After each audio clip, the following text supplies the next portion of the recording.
Bonjour à toutes et à tous et bienvenue sur NTD L'Actu, votre point sur l'info de ce mardi 14 novembre. Avant de commencer, merci de cliquer pour vous abonner et de liker la vidéo. En France, pour le bien de leurs ados, des parents s'organisent pour que les moins de 15 ans vivent sans smartphone. Le mouvement Adolescence sans mobile a récemment pris de l'ampleur en Espagne, provoquant des réactions politiques, et ces parents français espèrent voir une réaction similaire en France. Et au milieu de la controverse suscitée par ces déclarations sur les attaques du Hamas en Israël, le député LFI David Guiraud a annoncé qu'il assisterait à la projection d'une vidéo à l'Assemblée nationale montrant les massacres perpétrés par le Hamas. Il a reconnu que certaines de ces déclarations étaient inappropriées. Sa présence à la projection vise aussi à atténuer cette polémique. Et lors de la première édition de l'Initiative mondiale pour la liberté, la World Wide Freedom Initiative, qui a lieu à Paris, l'intervention téléphonique de Donald Trump a fait sensation. Son intervention a retenu l'attention des leaders de la droite américaine, française et européenne réunis pour discuter de la prévention du déclin de la civilisation occidentale. Donald Trump a évoqué des sujets tels que la corruption, l'économie et les tensions internationales, mettant en avant son bilan de 2016 à 2020. Et sur un autre sujet, le violeur d'enfants multirécidiviste Francis Évrard pourra bientôt changer de nom pour prendre celui de sa mère.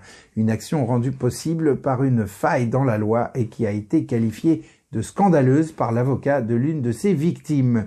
Condamné à de lourdes peines, Francis Évrard a modifié son patronyme en utilisant une disposition de la loi de 2022 sans avoir à justifier ce choix. Maigre consolation, ses victimes devraient être informées de son lieu de résidence à sa sortie de prison. Mais la question qu'on peut se poser légitimement, c'est comment peut-on parler de sortie de prison pour un violeur d'enfants multirécidiviste?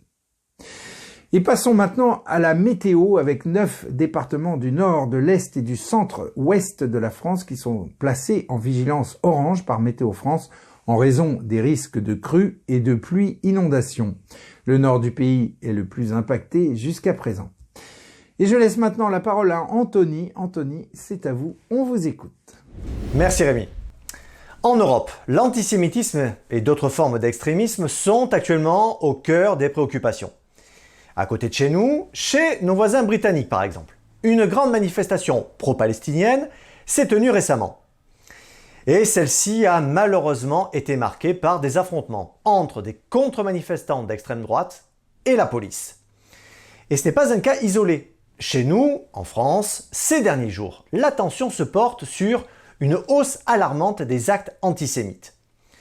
Et dimanche 12 novembre, des milliers de personnes, y compris les législateurs, se sont rassemblés pour exprimer leur inquiétude. Car l'importance de ces événements est soulignée par une statistique alarmante. Depuis le 7 octobre, selon les autorités, les incidents antisémites ont triplé par rapport à 2022. On peut alors penser que ces manifestations, encouragées par les présidents des deux chambres du Parlement, témoignent d'une prise de conscience croissante concernant les défis auxquels l'Europe est confrontée en matière de coexistence pacifique et de respect mutuel entre les différentes communautés. L'enjeu est de taille. Il s'agit de lutter contre l'extrémisme sous toutes ses formes, tout en préservant les valeurs de liberté et de démocratie. Et ces derniers jours, l'actualité allant dans ce sens est bien fournie. Voici les images. Dimanche 12 novembre, à Paris, des personnalités politiques, dont la première ministre Elisabeth Borne et les anciens présidents François Hollande et Nicolas Sarkozy, ont pris la tête de la marche contre l'antisémitisme.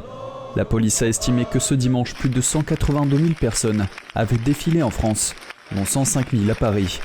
Les préparatifs de la marche ont été marqués par des querelles sur les partis qui devaient être représentés. La décision du RN de participer à la marche a incité le LFI à prendre ses distances avec l'événement, bien que d'autres partis de gauche y aient participé. Des législateurs de gauche se sont joints à des manifestations pro-palestiniennes ces dernières semaines, dont une marche à Paris samedi. Le président Emmanuel Macron, dont la décision de ne pas participer à la marche a suscité des critiques de la part de certains hommes politiques, a publié une lettre ouverte soutenant la marche et condamnant l'insupportable résurgence d'un antisémitisme débridé. Et lundi 13 novembre, le président a rencontré des dirigeants de diverses confessions au palais présidentiel de l'Élysée. De hauts responsables juifs et musulmans figuraient parmi les chefs religieux qui ont assisté à la réunion avec le président. Ils ont déclaré avoir discuté des moyens d'atténuer la recrudescence des actes antisémites en France et ont insisté sur l'importance d'éduquer les jeunes sur les nuances entourant le conflit entre Israël et le Hamas. Il y avait un parallèle entre une simplification, une caricature entre Hamas égale palestinien égale musulman, et puis d'un autre côté juif égale israélien égale la politique de Netanyahou. Je pense que ces deux parallèles où il n'y a pas de nuance, je pense qu'elles portent un risque majeur de fracture s'il est importé sur notre sol. Et c'est la raison pour laquelle il faut effectivement ce travail pédagogique qui a été évoqué, il faut aller apprendre à notre jeunesse la nuance de la situation telle qu'elle existe. Après les événements récents, en France, l'heure est à la réflexion et à l'action. Les récents rassemblements et dialogues interconfessionnels mettent en lumière une nécessité impérieuse, celle d'une éducation approfondie et nuancée sur des sujets sensibles comme le conflit Israël-Hamas. Comme Mohamed Moussaoui l'a justement souligné, il est essentiel d'éviter les simplifications et les caricatures qui alimentent les divisions. Il s'agit maintenant de transformer ces dialogues en actions concrètes.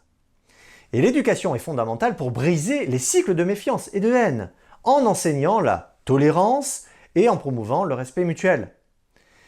Dans ce contexte, chacun a un rôle à jouer, que ce soit en tant que citoyen, éducateur ou même leader. La gravité de la situation exige de nous une vigilance et une implication constante. Car c'est en œuvrant ensemble, dans un esprit de compréhension et d'unité, que nous pourrons aspirer à une société française plus harmonieuse et respectueuse de sa riche diversité. Rémi, c'est tout pour moi. Merci Anthony. Israël affirme que le Hamas a perdu le contrôle à Gaza et que ses combattants fuient désormais vers le sud. Des combats entre Israël et le Hamas ont laissé des milliers de Palestiniens piégés dans un hôpital de la bande de Gaza sans eau ni électricité. Benjamin Netanyahou a évoqué la possibilité d'un accord pour faire libérer les 240 otages retenus par le Hamas. Et en Ukraine, selon une enquête conjointe du Washington Post et du média allemand Der Spiegel, un commandant ukrainien, Roman Chervinsky, aurait supervisé le sabotage des gazoducs Nord Stream 1 et 2. De son côté, le président ukrainien Volodymyr Zelensky a nié toute implication de l'armée ukrainienne dans ces sabotages. Et aux États-Unis, le sénateur républicain Tim Scott a annoncé son retrait de la course à l'investiture républicaine pour la présidentielle américaine de 2024, laissant ainsi la voie libre à Donald Trump. Scott, qui espérait devenir le premier président républicain noir des États-Unis, n'a pas réussi à obtenir un soutien suffisamment large. Et on passe aux actualités sur la Chine avec Vladia qui va nous parler affaires. Vladia, c'est à vous. Merci Rémi, bonjour à tous. Aujourd'hui, je vais vous parler un peu de commerce, en commençant par celui de l'énergie. Quel est l'état actuel de l'échiquier énergétique mondial ? En Europe, le Portugal détient une réserve de plus de 65 000 tonnes de lithium. L'Europe s'intéresse à cet approvisionnement afin de réduire sa dépendance vis-à-vis de la Chine. Le lithium est un élément essentiel pour la fabrication de véhicules électriques et de divers appareils. Des activistes écologistes portugais s'opposent fermement au projet d'exploitation de lithium en raison de ce qu'ils décrivent comme un manque d'informations sur les incidences de cette activité. Aux États-Unis, 2 constructeurs automobiles, General Motors et Stellantis, ont annoncé leur nouveau plan d'investissement. Ce plan est axé sur le développement de la technologie des aimants. Les responsables du projet présentent cet effort comme une alternative prometteuse à la dépendance vis-à-vis des pièces automobiles à base de terres rares, dont 90% proviennent actuellement de Chine. Des géants miniers cherchent également à inciter davantage de pays à produire diverses ressources. Bien que les fabricants puissent être confrontés à des coûts de production plus élevés en s'éloignant de la Chine, l'accent serait mis sur la qualité et la régularité de l'approvisionnement. De plus, des membres du Parti républicain aux États-Unis cherchent à réduire la dépendance vis-à-vis de la Chine en matière de fournitures médicales. La situation a attiré l'attention du public pendant la pandémie, notamment en raison d'une pénurie de masques et d'autres équipements cruciaux. Des responsables avancent que la Chine pourrait exploiter cette faiblesse, ce qui risquerait de mettre les Américains en danger lors de futures situations d'urgence. Et on conclut avec le commerce des carpes koi qui semble à l'arrêt entre le Japon et la Chine. Le permis d'exportation ayant expiré du côté du Japon, le Japon est toujours en attente de la Chine qui ne répond pas. Les autorités japonaises affirment qu'elles poursuivront leur démarche auprès de la Chine afin de relancer le commerce des carpes koi. Ce poisson, considéré comme un bijou aquatique, représente la chance dans la vie et dans les affaires. Ces dernières années, les carpes koi sont devenus extrêmement populaires en Chine et dans le reste de l'Asie.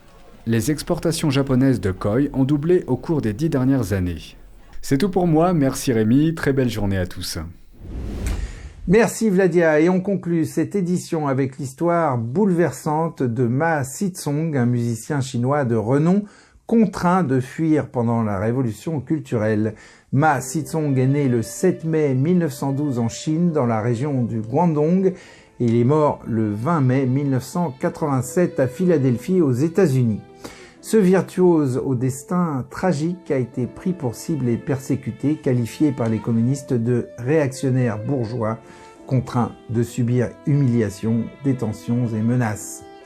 Sa fuite périlleuse vers Hong Kong avec sa famille face à la répression politique a marqué le début d'un exil douloureux.